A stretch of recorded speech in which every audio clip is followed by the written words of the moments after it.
Hi, I'm Erik Voss, and The Mandalorian on Disney Plus is an excellent Star Wars series with a misleading title. The series was first pitched as the story of a solo gunslinger, but when the first episode premiered, we all learned very quickly that it was so much more, thanks to little green baby Jesus. Now, I get why the creative team wanted to hide this reveal. It was pretty amazing. But really, this series deserves to be titled something like Baby Yoda and the Mandalorian, because it's not about the Mandalorian by himself, it's about his relationship with this little nugget. Without the child, I don't think we'd be that interested in the show. But why is the connection between these two characters so endearing to us, despite one being a puppet and the other being a faceless Beskar helmet? I'm gonna break down the unique nature of the relationship between Mando and Baby Yoda, with some interesting visuals and choices that the people who made these episodes snuck in there to make us root for these two so hard and freak out anytime they're separated. Okay, so when Mando and Baby Yoda first meet, their relationship seems to take inspiration from the manga and film series Lone Wolf and Cub,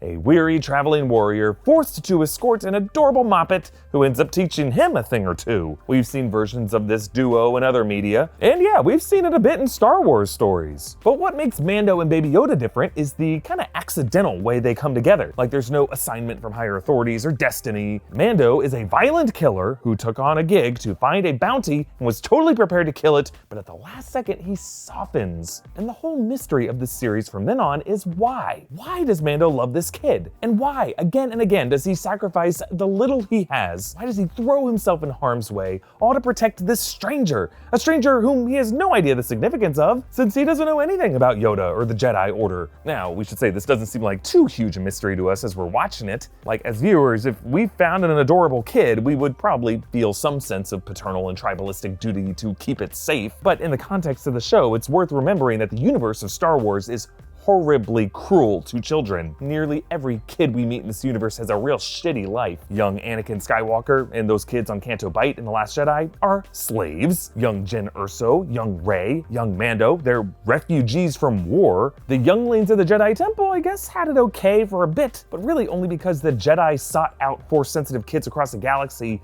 and highly pressured their parents to give away these kids to their cult so that they would never see their parents again. And then at the end of it all, the kids got wrecked during Order 66. So how good was the Jedi Order for them? So really, Mando has no practical reason to care for Baby Yoda. The kid brings nothing but trouble into his life. And indeed, Mando very nearly gives Baby Yoda away to a client who intends to kill it. But then halfway through episode 3, Mando makes a big choice. He goes back into Werner Herzog's compound on Navarro and John Wicks his way through stormtroopers to bust this kid free and escape with him. It is a fully impractical, insane decision, one that violates everything about his bounty hunter code, and it only makes sense as a decision made for love. So again, why does Mando love Baby Yoda? Why do any of us love anything? What is love? Baby Yoda, don't hurt me no more. Well, from my limited experience, I feel confident in telling you that love is best described as the feeling of home. See, human beings evolved as tribal creatures. We cling closely to warm campfires and familiar kin, and then as we wander away into our lives away from the campfire, we are always in search of a new campfire, a new tribe.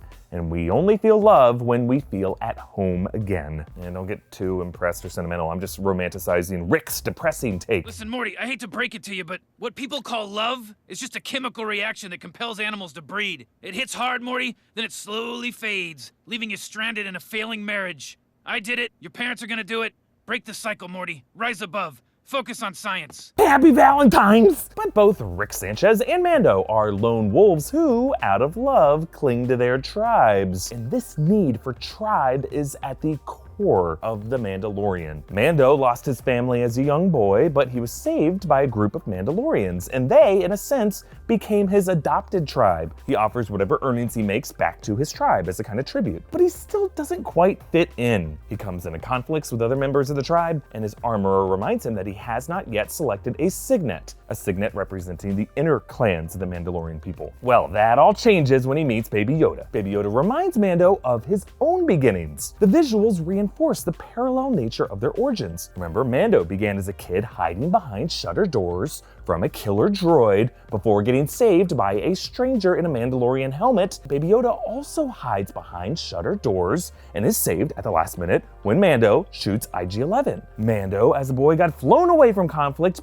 peering over the shoulder of his Mandalorian savior. Baby Yoda is depicted in the same angle in the final episode. And the way Baby Yoda's face reflects from Mando's chrome helmet, Mando sees his reflection in the child. They are both orphans from war, both survivors thanks to the mercy of a warrior. So Mando realizes that Baby Yoda might be the only person who could ever truly understand him. Season 1 shows us Mando's transition from the tribe he was adopted into to the tribe he chooses for himself. Early episodes establish him as an outer tier general member of the Mandalorian tribe, but by the end of the season he has transitioned into his new tribe, which the Armorer calls the Clan of Two. And the final minutes make this new tribe official with the item that Mando gives Baby Yoda, the Mythosaur skull, the ancient crest of the Mandalorian people. It once hung kind of like a banner in Mando's former home, the Tunnels of Navarro. Now it's with his new home, the family that he loves. So whenever we hold our breath in terror when Baby Yoda gets put in danger and then exhale a sigh of relief when he's back in Mando's arms, it's not just because the kid is an adorable, huge-eyed, precious pea. It's because we know how much Mando needs him. And I don't care how intense the affection is between Joker and Harley Quinn, or Falcon and Winter Soldier, Rick and Morty, Scarlet Witch and Vision, no one needs each other as much as those two do.